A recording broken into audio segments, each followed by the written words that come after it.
I am Kathryn Kuby, and this is In Bed with Kathryn. And today I'm going to talk to you about the Ghostlight Project.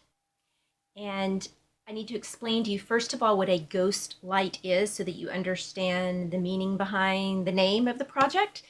So, a ghost light is the light that is left on in a theater that burns 24/7, that's on 24/7, so that when people enter the theater to set up for a rehearsal and they can't see the lights, they can't, there aren't any lights on, it'll be the one light that's burning for them when they enter onto the stage to see where to go to find the light panel. So that's what a ghost light is, and this is something that's traditionally in theaters throughout the country.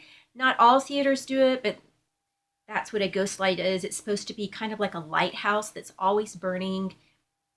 Supposedly it's always on the center of the stage, and it's always burning so that when the first person arrives for a rehearsal or performance, they can see where they're walking to get to the light panel to turn all the lights on. So that's what a ghost light is.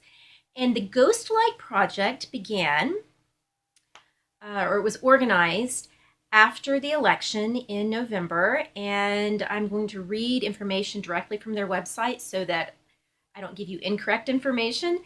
But it first existed, or they first met on January 19th, 2017 at 5:30 p.m. in each time zone across the country. And they gathered outside of theaters to create a light for dark times ahead, and to make or renew a pledge to stand for and protect the values of inclusion, participation, and compassion for everyone, regardless of race, class, religion, country of origin, immigration status, disability, age, gender, identity, or sexual orientation. So that's basically their creed. And you can go to their website. I will list that on my video in the description, but it's theghostlightproject.com. And on the website, they tell you more about meetings and how to hold a meeting. And you can have meetings after January 19th, obviously. You can have them every month. You can have them whenever you want. You can have them at your place of work, at your school, at your church, at your organization, or your monthly garden meeting club or something, whatever you do.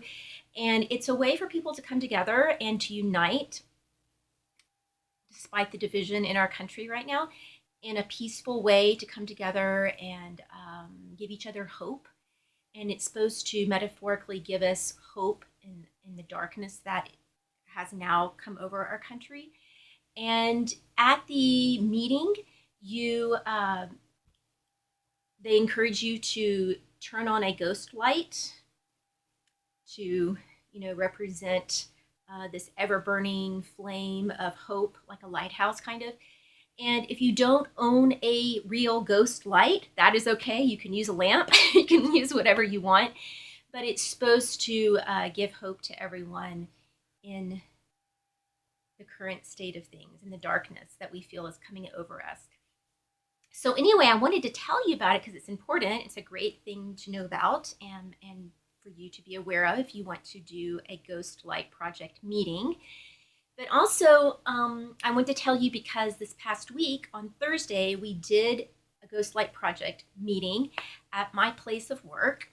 And one of my coworkers had heard about it on the internet, and she was the person that organized it. But I went, and I was also asked to, or encouraged and asked to speak at it. So I spoke for a few moments at the meeting about how the election has affected me and what I've done since the election to make the world a better place. And I talked to them a little bit about my blog. And so anyway, that was, it felt good to speak publicly in front of people about what I am doing and in front of my colleagues. And I'm very thankful for that opportunity. So that made me feel really good afterwards. It was a wonderful feeling. And so we're going to have another meeting, I think sometime the next month or so, and I'm going to help organize that, I believe. But doing the meeting really gave me and everyone who was there hope. It's like an ever-burning candle, a metaphor of hope, to give us light in the darkness that a lot of us feel like we are living in.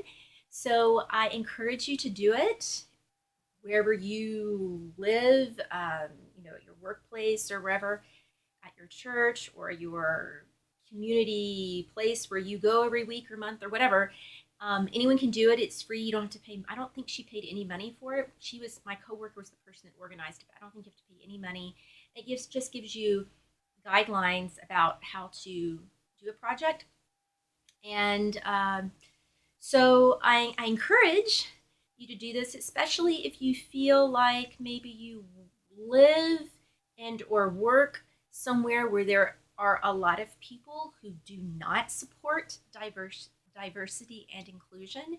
So if you feel like there's just lots of people all around you that just feel totally opposite from you right now, this is a way for you to meet with other like-minded people who feel the same way as you feel about diversity and inclusion and acceptance and tolerance and all of that.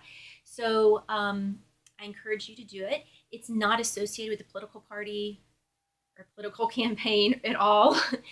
So anyway, I look forward to our next meeting that we have, and I hope that this gives you some ideas about what you can do, or you can create meetings with another title. I don't know, just use the idea of the Ghostlight Project. But it is like therapy. You feel better once you've done it. It really is a spiritual experience, and you can make it short. You can make it long. We had some musicians who performed. We had some people that read some lines from plays and important quotes that reflected how we feel. And I spoke, and then we sang a song. Stand By Me, the famous song Stand By Me, we sang that at the end. And we all, well, if you wanted to, you could do a pledge. I pledged to, or I support, you could write whatever you want. I wrote social equality, and we put it on the wall and took pictures of it. So you can make it whatever you want.